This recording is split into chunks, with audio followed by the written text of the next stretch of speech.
Why true calm feels out of reach now. There's a state you remember, or think you remember, a kind of calm that wasn't forced or performed, where your body actually released tension instead of just holding it differently, where your mind could settle instead of constantly scanning for the next thing, where rest felt like rest, not just a pause between demands.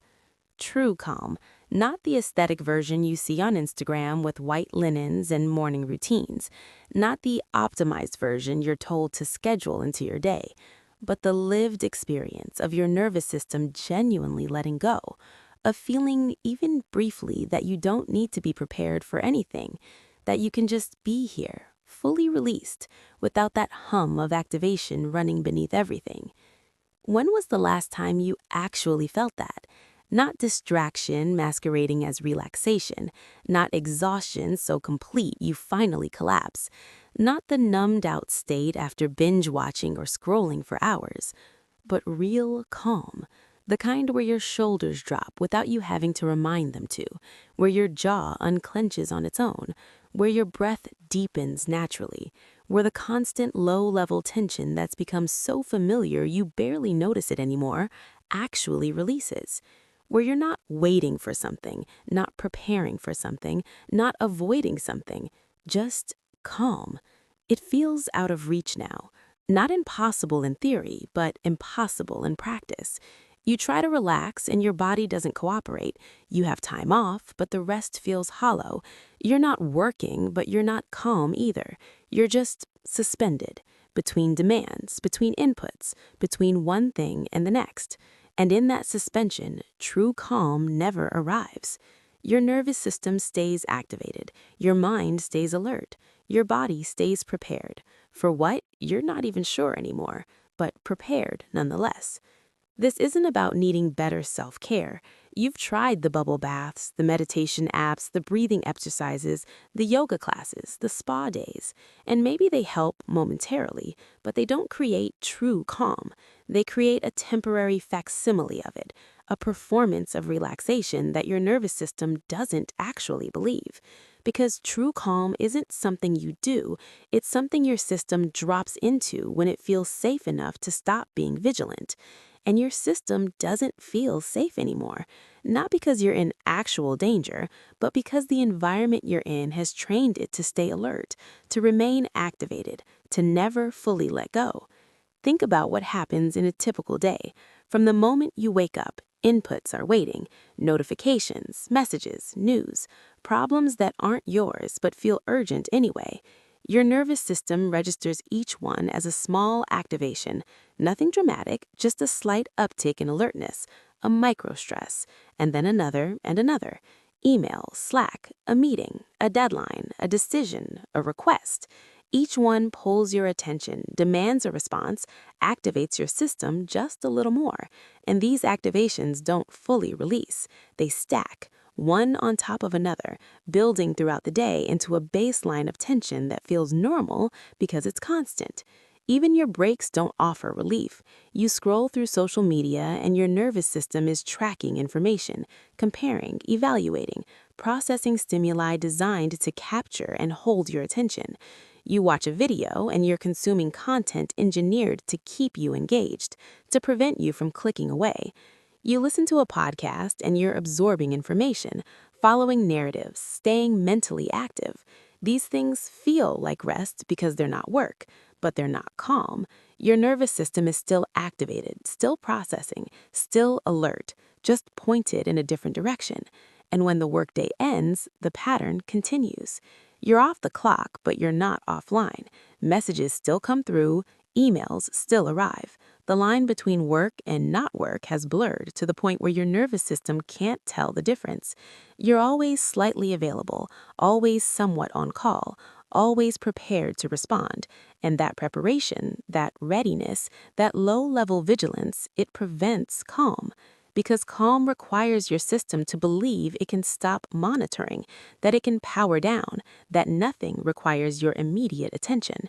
But when you're always connected, always reachable, always one notification away from being pulled back into work mode, your system never gets that signal. It never fully releases. There's also the way rest itself has been colonized by productivity culture. Relaxation isn't just something you do anymore, it's something you optimize. You track your sleep, you measure your recovery, you follow routines designed to maximize the restorative benefits of your downtime. You treat rest as a tool for better performance rather than an end in itself. And while optimization can be useful, it also means you're never actually resting. You're still performing, still measuring, still evaluating whether you're doing it right. And that self-monitoring, that constant assessment, keeps your nervous system activated. You can't drop into true calm when part of your mind is still tracking metrics, still trying to optimize outcomes, still treating rest as another form of work. Even the spaces that used to offer calm have been infiltrated. Nature, which once provided a reliable escape from stimulation, is now mediated by apps that track your steps, your heart rate, your elevation gain. You can't just walk, you have to log the walk. Can't just sit by water, you have to capture it, share it, turn it into content. And in that capture, in that performance of relaxation, the actual experience of calm disappears. Because calm requires full presence, and you can't be fully present when part of your attention is already composing the caption, choosing the filter, imagining how others will perceive this moment of rest you're supposedly having. Your nervous system has also adapted to living in a state of perpetual activation. It's not that you're always stressed in the acute, panic-inducing way. It's that you've developed a tolerance for chronic, low-level stress. Your baseline has shifted. What used to feel tense now feels normal. What used to feel calm now feels almost uncomfortable, like something's wrong, like you're forgetting something, like you should be doing something. Your system has become so accustomed to activation that genuine calm registers as off, as a problem to be solved, rather than a state to inhabit. This is why true calm feels out of reach. Your nervous system has been trained to stay ready, to remain vigilant, to process constant inputs, to respond to endless demands. And that training doesn't just turn off when you decide it's time to relax. The patterns are too deeply ingrained, the activation too habitual, the alertness too automatic. So even when you have time off, even when you're supposedly relaxing, your system stays in a state of readiness, prepared for the next notification, the next demand, the next thing that might require your attention. And modern culture reinforces this. Being busy is valorized. Being relaxed is seen as lazy. If you're truly calm, if you're genuinely at ease, there's an assumption that you're not working hard enough, not ambitious enough, not engaged enough with the demands of modern life. Calm is suspicious. It suggests you're not taking things seriously, not hustling, not optimizing, not preparing for what's next. And in a culture that measures worth by output, by busyness, by constant forward motion, calm becomes not just difficult to achieve, but difficult to justify. There's also the collapse of transitions. Calm used to have room to develop in the spaces between activities. You'd finish work, and there'd be a commute, time where you weren't working but also weren't yet home, a buffer that allowed your nervous system to gradually shift states. Now there's no buffer. You close the laptop and you're immediately in personal time. No transition, no space for your system to recalibrate. And without that transition, you carry the activation of work directly into rest. Your body is off the clock, but your nervous system hasn't received the memo. Even sleep, which should be the ultimate form of rest, has become another source of vigilance. You track it, you worry about it, you read articles about optimizing it, you try different techniques, supplements, routines.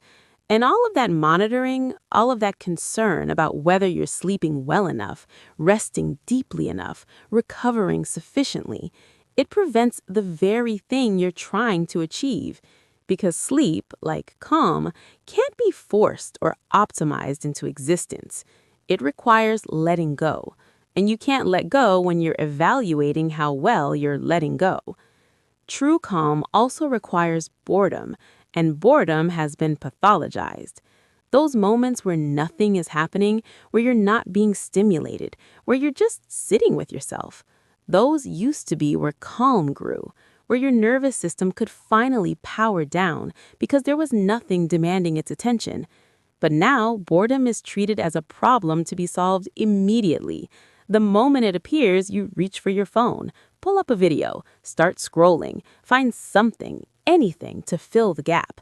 And in filling that gap, you eliminate the conditions where calm could develop.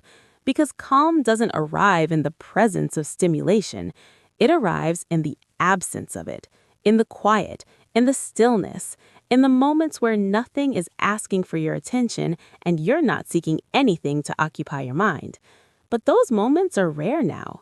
You've trained yourself to avoid them, to see them as wasteful, to fill them immediately with content, with distraction, with anything that prevents you from having to sit with the discomfort of not being stimulated.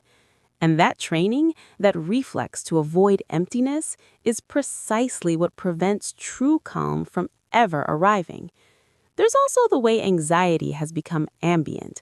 It's not always about something specific, you're not always worried about a particular outcome, but there's a background hum of unease, a sense that something could go wrong, that you should be prepared, that you need to stay alert.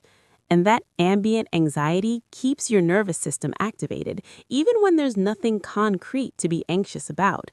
It's become a default state, a baseline of tension that runs beneath everything, coloring every moment of supposed rest with a subtle edge of readiness. And modern life feeds that anxiety constantly. The news is always showing you reasons to worry. Social media is always showing you ways you're falling behind. Your feed is always presenting problems you didn't know existed until you saw someone else solving them. And even when you're not actively consuming this content, your nervous system remembers it. It's been trained to scan for threats, for gaps, for ways things could go wrong. And that scanning, that vigilance, that preparation for problems that may never materialize, it's incompatible with calm. So what do you do when true calm feels out of reach? You stop trying to force it. You stop treating it as another thing to optimize or achieve. Because calm isn't a goal you reach through effort. It's a state your nervous system drops into when the conditions allow. And the conditions that allow it are almost entirely about what you stop doing, not what you start doing. You stop filling every gap. You stop reaching for your phone the moment you feel bored. You stop consuming content during every break. You stop treating rest as recovery for productivity. You stop monitoring whether you're relaxing correctly.